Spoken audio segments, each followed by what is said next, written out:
அனைவருக்கும் வணக்கம். Welcome to divine routine YouTube channel. இன்னைக்கு நம்ம பார்க்க போகிற தலைப்பு என்ன அப்படின்னு சொல்லி பார்த்தா, பிறக்கக்கூடிய ஆணி மாதத்தில் நம்ம வீடு குடி போகலாமா, புது வீட்டுக்கு அடித்தளம் அமைக்கலாமா, இந்த வீடு சம்பந்தப்பட்ட விஷயங்களை இந்த ஆணி மாதத்தில் மேற்கொள்ளலாமா கூடாதா அப்படிங்கிறதுக்கு தேவைப்படக்கூடிய தகவல்களை பற்றி தான் நம்ம இன்னைக்கு இந்த பதிவில் பார்த்து தெரிஞ்சுக்க போகிறோம். நம்ம சேனலில் வரக்கூடிய பதிவுகளை இதுதான் முதல் முறை பார்க்கக்கூடிய அன்பர்கள் சேனலை மறக்காமல் சப்ஸ்கிரைப் பண்ணிக்கோங்க.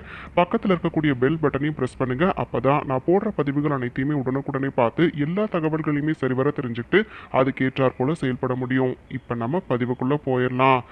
ஆணி மாதத்துல நிறைய பேர் சொல்ல கேள்விப்பட்டிருப்போம், புதுசா நம்ம வாடகை வீட்டுக்கு குடி போனாலோ இல்ல புது வீட்டுக்கு அடித்தளம் அமைக்கணும் அப்படின்னு சொன்னாலோ பெரியவங்க கூடாது அப்படின்னு சொல்லுவாங்க.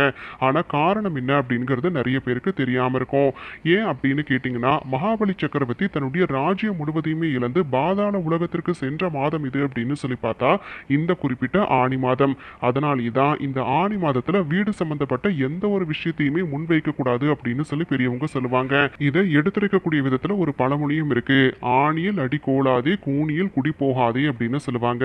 ஆணி மாதத்துல வீடு சம்பந்தப்பட்ட எந்த ஒரு விஷயத்தையும் நம்ம முன்னெடுக்க கூடாது. அடித்தளம் அமைக்கிறதா இருக்கட்டும், இல்ல கிரகப்பிரவேசம் செய்யறதா இருக்கட்டும், குடி போறதா இருக்கட்டும், இது எதுவுமே ஆணி மாதத்துல செய்யக்கூடாது. கூனி அப்படின்னு சொல்லும் பொழுது அது பங்குனி மாதத்தை குறிக்குது. இந்த பங்குனி மாதத்திலையும் நம்ம வீடு குடி போவதற்குண்டான விஷயங்கள் எதுவுமே செய்யக்கூடாது. இப்ப இது வீட்டுக்கு மட்டும் தானா அப்படின்னு கேட்டா கட்டாயம் இல்லைங்க. வியாபாரம் செய்யறவங்க வியாபாரத்துக்கு நீங்க புதுசா கடை திறக்க போறீங்க அப்படின்னு சொன்னா இந்த ஆணி மாதத்துல கட்டாயம் செய்யக்கூடாது. அது மட்டும் கிடையாது, கடை கட்டலாங்கிற யோசனை இருக்குங்கிறவங்கள அடிக்கல் போடுவது அப்படிங்கறதெல்லாம் செய்யவே கூடாது. மொத்தத்துல வீடும் சரி, நம்மளுடைய வியாபாரத்திற்கு தேவைப்படக்கூடிய அந்த இடம் இருக்கு பாத்தீங்களா, அந்த இடத்தை நீங்க ஆணி மாதத்துல கை வைப்பது அப்படிங்கறத செய்யவே செய்யாதீங்க. இப்ப நம்ம பார்த்த இந்த தலைப்பு கட்டாயம் அனைவருக்குமே பயனுள்ளதா அமைந்திருக்கும்னு சொல்லி நினைக்கிறேன். அப்படி பயனுள்ளதா இருக்கக்கூடிய பட்சத்துல உங்களுடைய ஃப்ரெண்ட்ஸ் அண்ட் ஃபேமிலிக்கும் கட்டாயம் ஷேர் பண்ணுங்க.